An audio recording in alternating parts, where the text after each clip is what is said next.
Mental ఖరాబ్ అయ్యి మద్రసా మీరు ఎంపీలు అయింది జ్ఞాపకం మర్చిపోయింది ఆయన. మంత్రికి మెంటల్ ఖరాబ్ అయింది.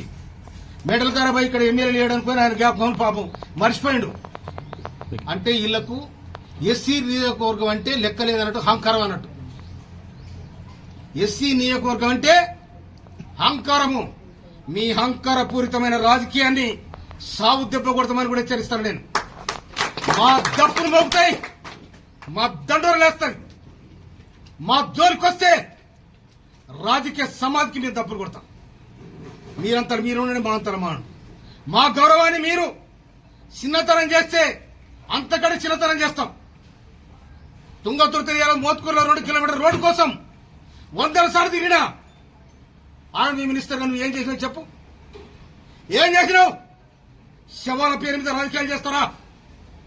మొన్న వచ్చా నీ తమ్ముడు మాట్లాడిపోతాడు, ఇయ్యాలొచ్చా నువ్వు వస్తావు. ఇక్కడ ఎమ్మెల్యే సోయలేదా? ఇదేనా కాంగ్రెస్ పార్టీని మీరు రచించేది? ప్రధానమంత్రిని రాహుల్ గాంధీని ప్రధానమంత్రి చేస్తానంటారు. రాహుల్ గాంధీని ప్రధానమంత్రి చేసేది కడుపుగాలిన రైతాంగం, కష్టజీవులైన దళితులు, చిన్నకారు సన్నకారు రైతులు, పేదలైన అగ్రకులాలు. వీళ్ళు కాంగ్రెస్ పార్టీ రావాలని ఆలోచన చేస్తారు తప్ప మీరు ఒక వ్యక్తిని, ఒక వ్యవస్థను, ఒక వర్గాన్ని ఇవాళ మాదిగ వర్గం అంటే మీకు ఇష్టం లేదా? మాదిగ అంటే మీకు బానిసరా? ఎందుకు మమ్మల్ని ఈ రంగం చేస్తా ఉన్నారు? ఈ నియోజకవర్గం మీద మాట్లాడే అధికారానికి ఎవరిచ్చిండు? నాకెక్క లేకుండా నా నియోజకవర్గానికి అడుగు పెట్టద్దు అధికారానికి ఎవరిచ్చారు? ప్రోటోకాల్ లేదా నీకు? ప్రోటోకాల్ పాటించే బాధ్యత లేదా? నేను ముఖ్యమంత్రి రేవంత్ రెడ్డి గారిని మనవి చేస్తా ఉన్నాను. ఇదే తాగుద్దా? మీరు సమాధానం చెప్పాలి. పిసిసి అధ్యక్షుడు మహేష్ కుమార్ గౌడ్ గారికి నేను అప్పీల్ చేస్తా ఉన్నా, పార్టీ విధానం ఇదేనా? బట్టి విక్రమార్క గారిని మనవి చేస్తా ఉన్నా నేను. ఇదేనా మా ఎస్సీ నియోజకవర్గాల మాకు జరిగే అవమానం? ఇదేనా మా నియోజకవర్గమేనా? ఏం చేశారు మీరు? నేను మీనాక్షి నటరాజన్ ఈ రాష్ట్ర ఇన్ఛార్జి గారిని మనం చేస్తున్నా నేను. మా మీద వివక్ష జరుగుతా ఉంది, మా మీద వివక్ష జరుగుతా ఉంది.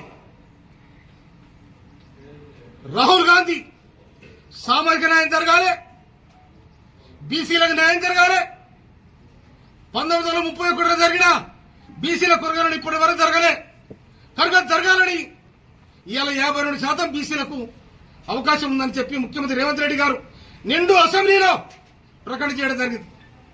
30-40 ఏళ్లుగా ఏబిసిడి వర్గం కోసం కొట్లాడుతున్న మానవాధికార మధ్య తేడా తీసేసి ఏబిసిడి వర్గీకరణ ఆగస్టు 2025 ఆగస్టు 1వ తారీఖు నాడు నిండు అసెంబ్లీలో ప్రకటించి ఏబిసిడి వర్గీకరణ చేసిన ఘనత ముఖ్యమంత్రి రేవంత్ రెడ్డి గారు దక్కింది.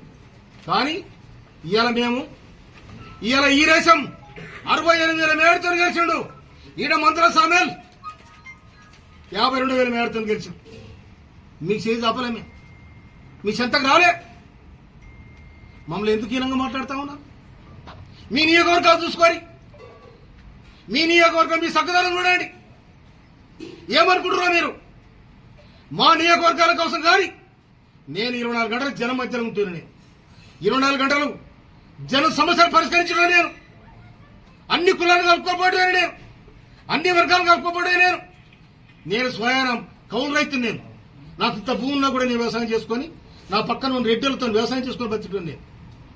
కానీ మీరు ఆడ గాంధీ భవన్ మాట్లాడుతూ రాజగోపాల్ రెడ్డి తుంగతుర్తి బాగలేదు, నగరికల్ బాగలేదు, నీది నువ్వు కడుక్కో. మునుగోళ్ళ నీ చక్కదనం ఏందో చెప్తుంది. నాకు కూడా రిపోర్ట్ వచ్చింది మునుగోళ్ళ ఇష్టం ఉందని. నాకు దాని సమాధానం చెప్పాలి. నల్లగొండలా మీరు రాజ్యం అనుకుంటారా? మీరు నల్లగొండ జిల్లా అంటే ఇది శ్రమజీవన జిల్లా. బడుగు బలహీన వర్గాలు ఉద్యమాలు చేసిన తుంగతుర్తి పోరాటాల గడ్డ. ఈ పోరాటాల గడ్డలో తెలంగాణ పోరుబిడ్డ మందుల సామెలు ఖబర్దార్. మాకు గాని బడుగు బలహీన వర్గాలకు గాని బక్క దిక్కిన అగ్రకులాలు గాని మీరు చిన్న చూస్తే దానికి సమాధానం చెప్తానని హెచ్చరిస్తున్నాను. కాంగ్రెస్ పార్టీ బతకాలి, రాహుల్ గాంధీ ప్రధానమంత్రి కావాలి. నీలాక ఇటు రాకపోతే అటు, అటు రాకపోతే ఇటు. బీజేపీకి ఎందుకు పోయిన రాజగోపాల్ సమాధానం చెప్పాలి. బీజేపీలో పోయి ఎందుకు పోటీ చేసిన రాజగోపాల్ చెప్పాలి.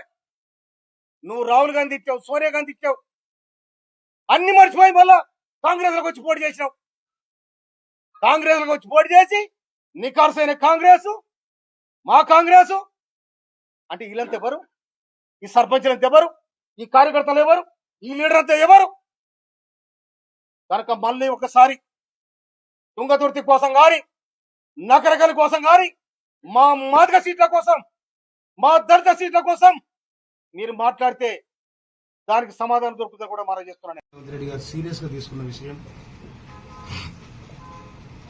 బిఎల్ఏల పనితీరు.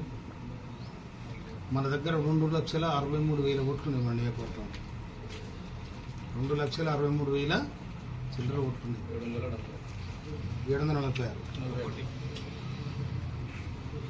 2,63,741 ఓట్లు మన దగ్గర. కనుక దాదాపు ఇప్పటికీ 93% అయిందా? 85.4% అఫీషియల్ వచ్చింది. కాకపోతే కొన్ని ఈఎఫ్లు ఎన్రోల్ చేయలేక వచ్చినాయి. దాదాపు 90% ఇక్కడ ఎన్రోల్ జరిగింది. అయితే హైదరాబాద్లో ఉన్న నాయకులకు కానీ, లేకపోతే హైదరాబాద్లో ఉన్న ఓటర్లకు కానీ, ఇక్కడున్న ఓటర్లకు కానీ అందరూ కూడా తప్పకుండా తమ ఓటు నామోదు చేసుకోవాలని మనం చేస్తా ఉన్నా. చనిపోయిన వాళ్ళు ఇవన్నీ కూడా కొన్ని పోతాయి. మన తరఫు 30,000 20,000 ఓట్లు పోతుండొచ్చు. చనిపోయిన వాళ్ళే 2002 నుంచి ఇప్పటి వరకు ఈ జనాభా లెక్క ఏది ఓటర్ల ఎన్ఆర్సీ జరగలేదు కాబట్టి ఆ విధంగా ఉండే అవకాశం ఉంది. కనుక మండల పార్టీ అధ్యక్షులు, గౌరవనీయులు పిసిసి అధ్యక్షులు మహేష్ కుమార్ గౌడ్ గారు, రాష్ట్ర ప్రదేశ్ కాంగ్రెస్ పార్టీ అధ్యక్షులు మహేష్ కుమార్ గౌడ్ గారు 2వ తారీఖు నాడు మండల పార్టీ అధ్యక్షులకి నియామక పత్రాలు ఎవరికైతే ఇచ్చిందో వాళ్ళే మండల పార్టీ అధ్యక్షులు కొనసాగుతారు. ఇందులో క్వశ్చన్ లేదు. కనుక ఇంకొకటి ఎలినో అనేది వచ్చి మనందరూ కూడా పరిచయం చేస్తాము. వర్షాలు పడతలేవు. రైతులకు నేను మనవి చేస్తా ఉన్నాను.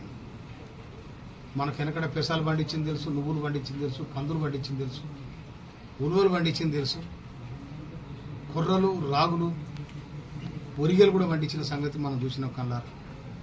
కనుక రైతులు ఈ ఆరుతడి పంటలు వేసుకోవడానికి ప్రయత్నం జరగాలని చెప్పి, రైతులు ఆ దిశగా ఆలోచన చేయాలని చెప్పి, ఎందుకంటే వర్షాలు గత సంవత్సరం ఈ టైంలో చూసుకుంటే వాగులు, వంకలు ఏకమై పారినాయి.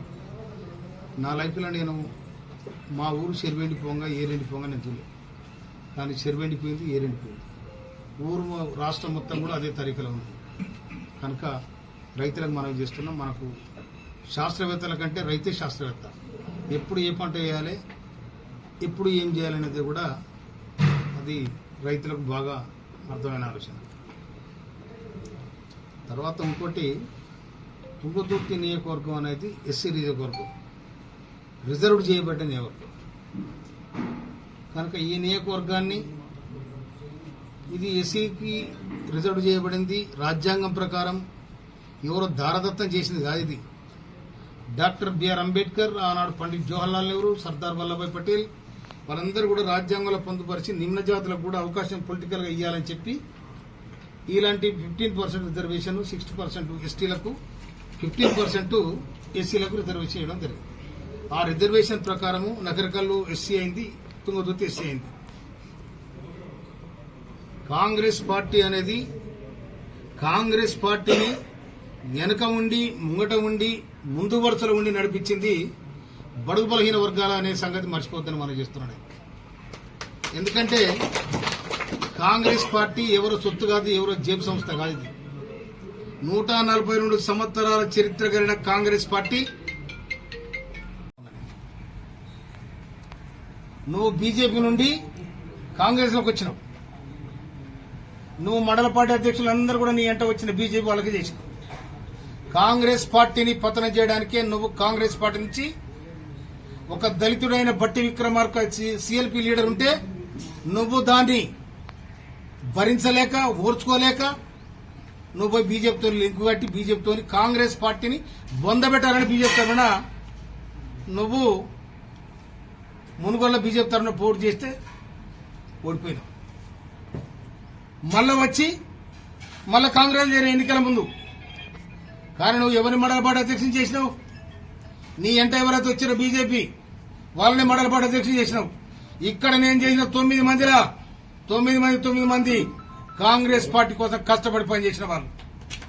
ఇలా మీరు తుంగతుర్తి మీద మాట్లాడే అధికారం లేదని కూడా ఈ సందర్భంగా హెచ్చరిస్తాను. నేను తుంగతుర్తి ప్రజలు, తుంగతుర్తి అన్నదమ్ములు, తుంగతుర్తి అక్క చెల్లెళ్ళు నాకు 52,000 మెజార్టీ ఇచ్చిండ్రు.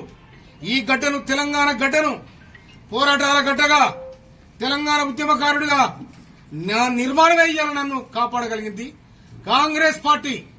నిటారుగా నిలబడ్డ ఒక ఉద్యమకారుడికి టికెట్ ఇస్తే గెలుస్తాడు, మనకు సీట్ వస్తుందని చెప్పి కాంగ్రెస్ పార్టీ ముఖ్యమంత్రి రేవంత్ రెడ్డి గారు, గవర్నర్ ఉత్తమ్ కుమార్ రెడ్డి గారు ఆలోచన చేసి నాకు టికెట్ ఇవ్వడం జరిగింది. టికెట్ ఇస్తే తుంగతుర్తి ప్రజానికం 1952లోని ఏర్పడిన తుంగతుర్తి నియోజకవర్గంలో ఎవ్వరికి కూడా ఇంత మెజార్టీ రాలే. ప్రజలు నాకు ఇచ్చారు. ఎందుకు ఇచ్చారు? నేను తెలంగాణ ఉద్యమకారుడిగా నా ఇక్కడ చరిత్ర నిలబడడం జరిగింది. కానీ తుంగతుర్తికి వచ్చి తుంగతుర్తిలో కాంగ్రెస్ లేదు, నగరికల్ కాంగ్రెస్ లేదు. నీ మునుగోడు మురిసిపోతుంది, నీ మునుగోడు మొత్తం మురికి అయింది. అక్కడ చూసుకోపోయి ఆడ నీ చక్కగా